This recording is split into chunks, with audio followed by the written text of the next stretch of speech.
Halo teman-teman semuanya, vlog kali ini kita komparasi Jazz 3 generasi ya, ngomong semuanya lagi di sini. Pertama ada Jazz GD3 IDSI 2005, ini generasi 2003 sampai 2007. Kemudian ada GE8 2007 2008 sampai 2014 awal, dan ini 2014 sampai 2022. Ini sudah tidak diproduksi lagi ya. Sebenarnya ada lanjutannya tapi nggak masuk Indonesia karena modelnya dikira HPM nggak begitu masuk di Indonesia, jadi diganti dengan Honda City sekarang. Pertama kita lihat dari sisi desain ya teman-teman. Sorry ini hasilnya nggak fair ya, karena si jazznya ini bukan yang top grade nya, jadi ini jazz yang generasi awal, sedangkan ini yang generasi terakhir, jadi desainnya cukup berbeda signifikan. Tapi kalau sama-sama generasi awal, ini masih senada dengan ini ya, jadi kayak kura-kura gitu. Kalau ini gen terakhir memang agak bagusan. Harusnya ini yang lebih bagusan lagi yang gen VTEC ya, top grade itu cukup bagus sih. Oke, dari muka ya kurang lebih senada ya, Jazz GD3 sama G8 ini kurang lebih mirip. Kalau ini bulat-bulat dan simple, kalau ini sekarang lebih ke arah-arah agresif. Terus kemudian ada garis yang di tengah ini sekarang berubah jadi 2 garis. Kemudian lampunya juga yang awalnya bulat jadi bersudut seperti ini. Tapi untuk yang generasi awal ini sebenarnya agak berbeda ya di sini ya, agak kayak gini. Terus kemudian di sini ada bumpernya. Kalau ini sudah facelift jadi nyambung. Terus kemudian untuk karakter kacanya sama-sama landai ya, khasnya Honda karakternya landai, tidak seperti Xenia gini. Jadi memang karakternya semuanya landai. Ada pilar A yang kecil ini, ada tambahan pilarnya lagi, jadi semuanya ada kaca segitiga di depan spion, termasuk di GK5. Cuman kalau GK5 dia naik ke atas ya kacanya, kalau yang ini sejajar dengan garis utamanya. Kalau dari samping kurang lebih spionnya seperti ini. Jadi di sini spionnya dari pintu ya. Kalau ini dari pilar, sedangkan di GK5 juga kembali ke dari pintu. Kembali ke selera ya kalau itu ya. Terus untuk lampu sama-sama multi reflektor semuanya sebenarnya ya. Untuk tatanannya juga sama, ada sen di sini dan di sini lampu kota. Kurang lebih sama. Ini karena sudah upgrade. Untuk fog lamp sebenarnya sama-sama ada fog lampnya ya. Cuman kalau yang versi ini belum. Yang ada itu ada yang versi ada fog lampnya, terus kemudian yang di VTEC generasi terakhir. Sama yang top grade itu di sini ada spionnya. Terus kemudian sebenarnya di sini ada side skirt untuk yang versi VTEC ya, sampai depan, body kit semuanya sampai belakang. Kalau yang ini bukan tipe VTEC jadi nggak ada body kitnya. Terus kemudian antenanya di depan ya untuk IDSI, dan yang VTEC di belakang. Kalau ini berbeda. Kalau ini antenanya di belakang semuanya karena ini tipenya hanya VTEC. Dan mengikuti perkembangan zaman ya, jadi antena di depan sudah tidak ada lagi. Terus dari samping untuk velg ini masih profil kecil ya, jadi ini 14 inch dan 15 inch untuk VTEC. Kalau yang ini 16 inch untuk RS dan 15 inch untuk yang tipe S. Ini juga sama, ini nggak upgrade ke 17 ya, tapi tetap di 16 inch dan 15 inch untuk yang tipe S nya. Ini tipe S ya, jadi lampunya bukan LED. Dan nggak ada set cupnya. Bodi depan juga agak sedikit berbeda kalau kita amati. Untuk desain dari depan, Jazz yang tipe ini itu punya shape yang unik ya. Jadi garisnya ini naik ke atas gini ya. Dan garis tengah sudah nggak ada lagi. Seperti di Jazz itu, garis tengah ini sudah nggak ada, jadi polos. Terus kemudian di sini ada panel lagi ya. Kalau Jazz yang itu nggak ada panelnya, ini hadir di sini. Dan panel yang di sini seperti di G8 tidak ada. Ini aksennya sudah hilang, jadi tinggal kaca. Sekarang kaca utuh seperti ini. Terus kemudian ini kap mesinnya lebih besar ya, lebih panjang daripada di G8. Jadi ruang mesinnya lebih luas karena ini banyak versinya, ada yang hybrid dan diesel juga kalau nggak salah, jadi mungkin biar kompatibel. Untuk dari depan kurang lebih seperti itu ya, dari samping juga mirip garis-garisnya. Kalau yang ini masih ada garis sampingnya itu, dan ini senada lurus. Kalau yang ini garisnya berbelok dan ada 3 garis lurus. Kalau yang di GK5 garisnya dicowak seperti ini dan di bawah naik ke atas. Ini ada cowakan. Dan sekarang handle-nya sudah model tarik ya, bukan model jungkil. Kemudian ke belakang kaca yang GK5 ini sekarang shape-nya miringnya ke sini ya. Kalau dulu gini, sekarang terbalik shape-nya. Terus kemudian untuk spoilernya sekarang cuma satu versi ya. kayak gini aja, nggak ada versi yang floating gitu, jadi lebih pas. Untuk dari belakang beda total sama Jazz itu ya, jadi lampunya sudah kekinian ya, lampunya belok-belok gini, futuristik arahnya, dan chrome-nya itu tembus sampai sini, ada chrome-nya ya. Dan yang tipe RS chrome-nya dark chrome, ini enggak tipe RS jadi enggak dark chrome. Spoilernya juga ada lubangnya.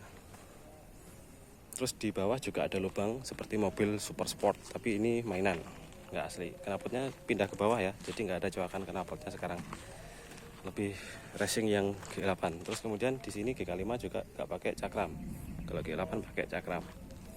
Jadi ini malah kembali ke tromol.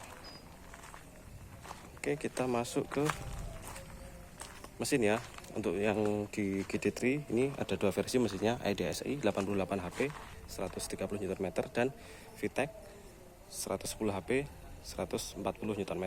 Jadi ini satu-satunya mobil Jazz yang ada dua versi mesin di Indo, IDSI dan VTEC. Jadi yang IDSI itu 16 busi ya, tapi 8 katup. Sedangkan yang VTEC 4 busi tapi 16 katup. Ini juga 16 katup, SOHC semuanya ya. Ini juga SOHC, kecuali yang City DOHC. Untuk karakter IDSI irit ya, dan responsif di RPM bawah, sedangkan si VTEC lemes di RPM bawah tapi kenceng di kecepatan tinggi. Kalau untuk harian enak yang IDSI, tapi untuk kecepatan 100 ke atas ini berat. Dibanding ini lebih kencang dan ini juga bisa irit. Jadi ini gabungan dari IDSI dan VTEC. Tapi beda total ya secara arsitektural. Jadi intinya iVTEC ini lebih canggih, lebih advance, termasuk salah satu mobil yang mesinnya sangat irit. Tapi untuk ngejar keiritannya nggak begitu maksimal karena nggak pakai CVT. Dan ini RPM bawahnya cukup lemas, sedangkan ini RPM bawahnya cukup responsif. Jadi ini generasi terakhir yang paling irit. Ini manual 17 km per liter cukup mudah didapat, termasuk sangat impresif untuk 1500 cc yang sekencang itu. Untuk mesin kurang lebih seperti itu ya teman-teman. Dan ini transmisinya adanya versi CVT dan manual. CVT-nya ini cukup ngeri ya, sama kayak ini. Jadi berpotensi bisa ambrol kalau buat kebut-kebutan secara terus-menerus. Kalau yang ini G8 ini 5 gear speed AT, jadi hanya 5 gear, dan ini agak annoying dipakai kalau mode maticnya karena rasionya panjang-panjang, nggak kayak rasio pas mode manual, rasionya nggak kayak mode nggak kayak transmisi manual, jadi rasionya berat. Jadi untuk lari yang matic ini agak berat daripada yang manual. 0 ke 100-nya 11 detik sih, nggak begitu berat banget, tapi kalau ini kayaknya 10 sekian atau 9 sekian. Kalau yang IDSI ini 12 detik untuk yang versi IDSI ya. Kalau yang CVT 12 detik, kalau yang manual mungkin juga sama, tapi kalau yang VTEC nggak tahu, mungkin 11 sekian. Beda tipis banget ya. Kalau dibanding Ayla 16 detik, yang Matic ini sangat signifikan jauhnya. Lebih kayak gitu. Terus kemudian masalah suspensi teman-teman. Dari ketiga mobil ini langsung gue jelaskan aja.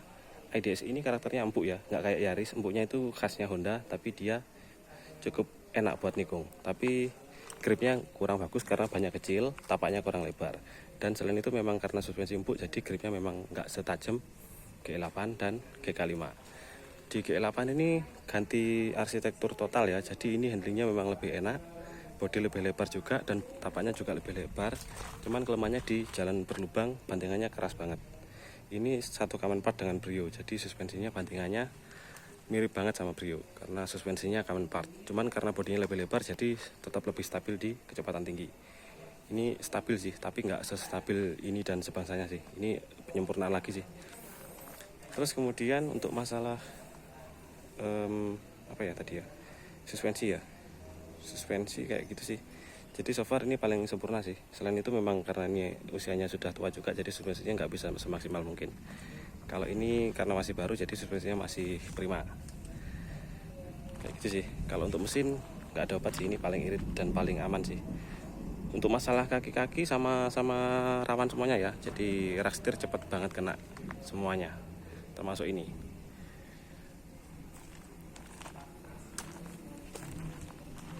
Kurang lebih kayak gitu ya teman-teman. Kalau untuk interior kita coba masuk ke GT3.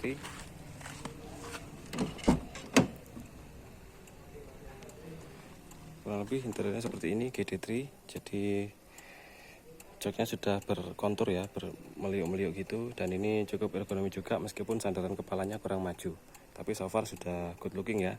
Terus kemudian matingnya sudah CVT, sangat canggih sih dengan Tiptronic Steermatic, jadi 7 speed artificial, bisa manual mode dan bisa automatic mode. Semburan AC-nya juga lengkap, terus head unitnya juga cukup oke, universal, AC-nya juga masih dingin, dan lacinya banyak banget ya. Ini sih memang kompetitor Yaris yang sesungguhnya sih, karena penyimpanannya cukup banyak. Untuk desainnya so far kurang lebih seperti ini ya. Secara fitur sama sih, cuman beda desain aja. Cuman di sini nggak ada lampu di bagian atas depan. Untuk safety, untuk tipe VTEC kalau nggak salah sudah ada airbagnya ya. Kalau ini belum, termasuk juga ABS, EPD dan PA. Ini kalau nggak salah masih belum, tapi kalau di City udah. Untuk bagian belakangnya kurang lebih seperti ini, tetap mempertahankan ultraseat mode, bisa pelipatan rata bagasi, tapi harus dilepas armrest headrestnya, dan ini bisa diangkat ke atas. Tapi belum bisa relax mode ya, jadi ini nggak bisa rebah ke sini.